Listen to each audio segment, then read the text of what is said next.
स्वाध्याय में लेके आई हूँ संत नामदेव जी की भगवत दृष्टि। संत नामदेव जी को वैसे सभी लोग जानते होंगे, लेकिन उनका एक थोड़ा सा छोटा सा परिचय और उनके बारे में मैं बताती हूँ। नरसिंह बामनी महाराष्ट्र गांव में उनका जन्म हुआ था। इनका पैतृक काम दर्जी का था।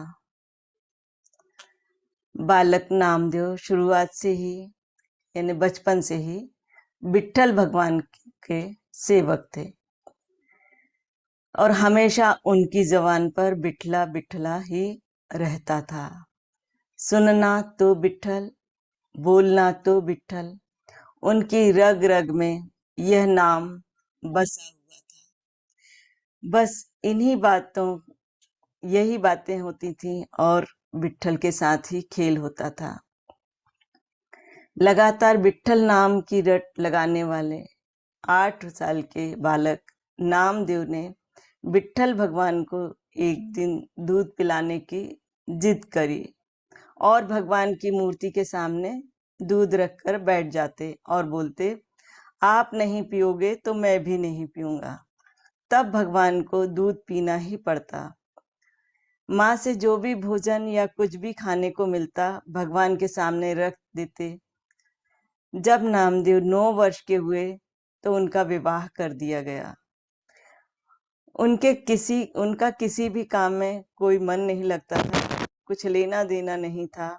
वो तो केवल भगवान विट्ठल का ही नाम जाप करते थे, उन्हीं का स्मरण करते थे और उन्हीं में मस्त रहते थे। पंढरपुर में इनके भगवान विट्ठल का एक मंदिर था। इनके गांव से पंढरपुर दूर था, इसलिए वह घर ना आकर वहीं रहने लगे। तो वहां और भी अनेक साधु संत वगैरह रहते थे, तो ये उनके साथ शामिल हो गए। ये गाते बहुत अच्छा थे और भजन उनके बहुत सुरीले होते थे, तो इनकी ख्याति बढ़ती गई। इनके 4 पुत्र और कन्या हुई। पुत्रों के युवा होने पर उनका विवाह हुआ तो घर चहक उठा। इतना सब होने पर भी नामदेव जी को किसी भी चीज और व्यक्ति से कोई आसक्ति नहीं थी, किसी तरह का कोई मोह नहीं हुआ। वे दिन नामदेव जी की जिंदगी में एक विचित्र घटना घटी। एक दिन नामदेव जी की जिंदगी में विचित्र घटना घटी। शिवरात्रि का दिन औंडिया के नागनाथ मंदिर में भगवान के दर्शन किए। जब वो नागनाथ मंदिर में भगवान के दर्शन करने गए तो वहीं उनका ध्यान लग गया और वहां भजन कीर्तन करने लगे। हाथ जोड़ करके खड़े होकर के कीर्तन करने लगे। पुजारी ने इनको वहां से पीछे हट जाने को कहा। जब भीड़ होने लगी तो पुजारी ने कहा कि आप पीछे हट जाइए, और पीछे जाकर के वो कीर्तन करने लगे। कहते हैं कि भगवान शंकर ने इस भक्त की ओर मुंह कर लिया और पुजारी और भक्तों की ओर पीठ कर ली। भगवान भी उनके कीर्तन में इतने मगन हो गए कि उन्होंने अपना चेहरे की दिशा ही बदल ली और उनकी तरफ मुंह कर लिया।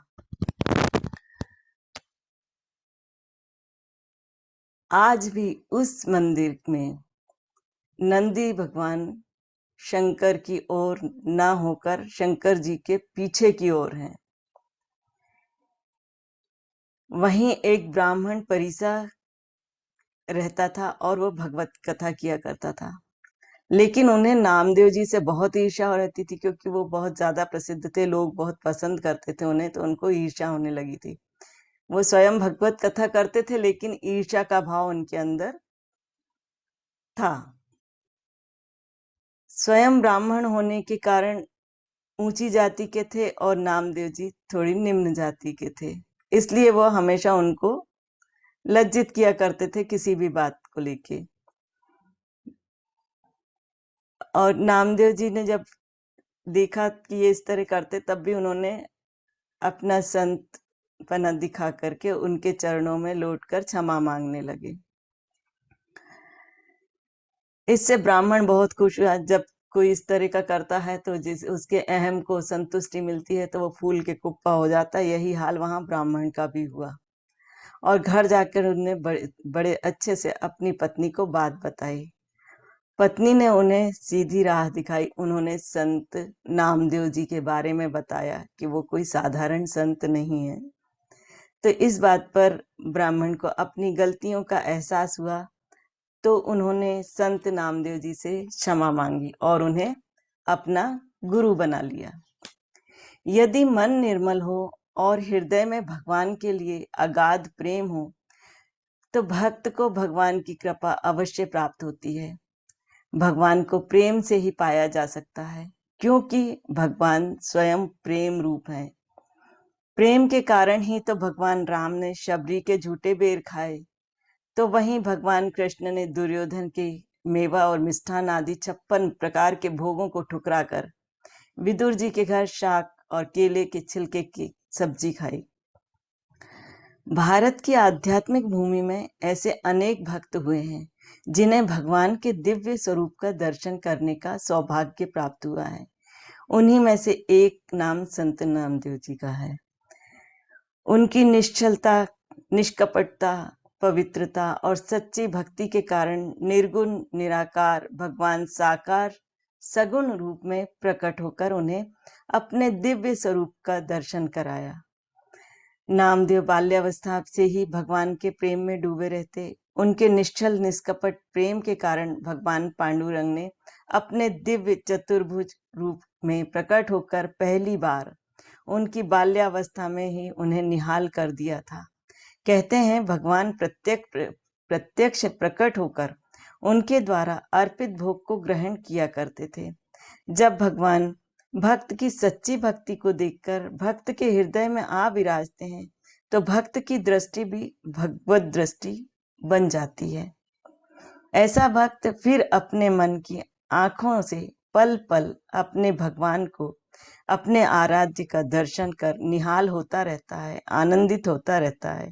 उसकी आंखों में संसार वैसा नहीं दिखता है जितना सामान्य लोगों की नजरों में दिखाई देता है। भक्त को हर वस्तु में, हर व्यक्ति में, हर प्राणी में उनके आराध्य ही अपने भगवान ही दिखाई देते हैं। संत नामदेव की भगवत दृष्टि से जुड़ी अनेक रोचक घटनाएं व प्रसंग हैं। एक बार वे संत ज्ञानेश्वर के साथ यात्रा कर रहे थे। दोनों भगवत चर्चा करते हुए जा रहे थे। यात्रा में दोनों को बहुत जोर से प्यास लगी। रास्ते में एक कुआं पड़ा, पर वह कुआं सूखा था। जब उन्होंने उसमें अंदर झांक के देखा तो उसमें पानी नहीं था, वो सूखा पड़ा हुआ था। उसमें पानी का नामो निशान तक नहीं था। फिर पानी पिए कैसे? संत ज्ञानेश्वर ने अपने योग बल से कुएं के भीतर जमीन के अंदर प्रवेश किया और पानी पिया और थोड़ा जल लेकर के आ गए। पर नामदेव उनसे बोले, मैं ये जल नहीं पीऊंगा। संत ज्ञानेश्वर बोले, आखिर क्यों? जल तो जल है, प्यास बुझनी चाहिए। इस पर नामदेव जी बोले, क्या मेरे विट्ठल को मेरी चिंता नहीं होगी? क्या उन्हें नहीं पता कि मैं प्यासा हूं? कहते हैं कि नामदेव के ऐसा कहते ही उसी क्षण कुआं जल से भर गया और नामदेव जी ने जी भर के पानी पिया। एक बार संत नामदेव की कुटिया में आग लग गई और प्रेम में मस्त होकर आसपास की अन्य वस्तुओं को भी वो अग्नि में फेंकने लगे और बोलने लगे, हे प्रभु, हे मेरे प्रभु, आज आप लाल लाल लपटों का रूप बनाए हुए पधारे हैं। मतलब उनको अग्नि में भी अपने पांडुरंग ही दिखाई दे रहे थे। लेकिन बाकी वस्तुओं ने क्या अपराध किया है? आप इन्हें भी स्वीकार करो प्रभु। उनका ऐसा कहते ही अग्नि बुझ गई। अग्नि की उठती हुई लपटों में भी उन्हें पांडुरंग ही दिखाई दिए थे। एक बार नामदेव नामदेव जी रोटी बना रहे थे, तभी एक कुत्ता वहां आया और उनके पास रखी रोटियां उठाकर वहां से भाग निकला। यह देखकर नामदेव अपने हाथ में घी का कटोरा लिए उस कुत्ते के पीछे दौड़ पड़े। वे भागते जाते थे और प्रेम में विभल होकर कहते जाते थे, हे मेरे प्रभु, हे मेरे पांडुरंग, आपने जो रोटियां ली हैं उनमें मैंने अभी तक घी नहीं लगाया है। हे प्रभु, वे रोटियां सूखी हैं, मुझे उन रोटियों में घी तो लगा देने दीजिए, फिर आप उसको भोग लगाइए। संत नामदेव भगवत प्रेम में इतना भाव विभल हो गए थे कि उन्हें उस भागते हुए कुत्ते में भी अपने पांडुरंग ही दिखाई दे रहे थे। कहते हैं नामदेव जी की ऐसी परम भक्ति को देखकर पांडुरंग भगवान ने कुत्ते का रूप त्याग कर वास्तविक स्वरूप में आ गए। हाथ में शंख चक्र गदा आदि लिए हुए और अपना चतुर्भुज रूप प्रकट किया। ऐसी अनेकानेक घटनाएं हैं जिनसे संत नामदेव की प्रभु भक्ति, भगवत भक्ति एवं सर्वत्र भगवत दृष्टि गोचर होती है। उनका जीवन सचमुच अमृत का था। वह निरंतर बहता हुआ झरना, जिसमें डूबकर हम स्वयं के लिए भी भगवत कृपा, भगवत दर्शन का मार्ग प्रशस्त कर सकते हैं। यदि साधना सच्ची हो, भगवान में अटूट श्रद्धा और विश्वास हो, मन निर्मल हो और हृदय सराबोर हो प्रेम से भरा हुआ, तो भक्त के हृदय में भगवान प्रकट होते ही हैं। वे विभिन्न रूपों में उन्हें निहाल करते रहते हैं। भगवान अंतर्यामी है, इसलिए वे हमारे अंतस की निर्मलता, पवित्रता को ही देखते हैं।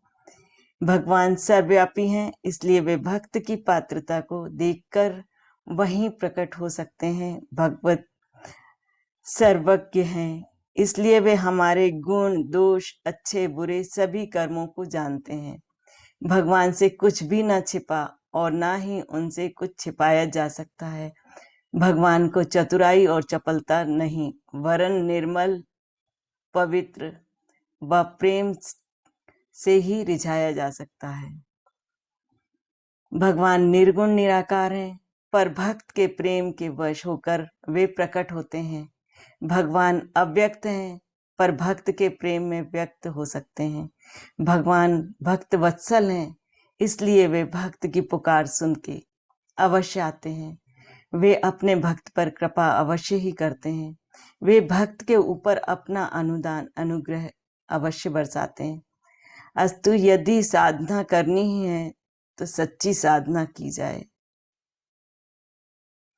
तो दोस्तों, ये हमारा आज का स्वाध्याय कि हम जितना अधिक निर्मल और निश्चल रहकर के साधना करते हैं, भक्ति करते हैं, ध्यान करते हैं, तो वो सब हम प्राप्त कर सकते हैं जो हम करना चाहते हैं। हमारे अंदर भी सत्व प्रेम गुण है जिसका विकास हम कर सकते हैं। तो बस आज का स्वाध्याय यही, ध्यान करें और ध्यान कराएं, खुश रहें। Thank you.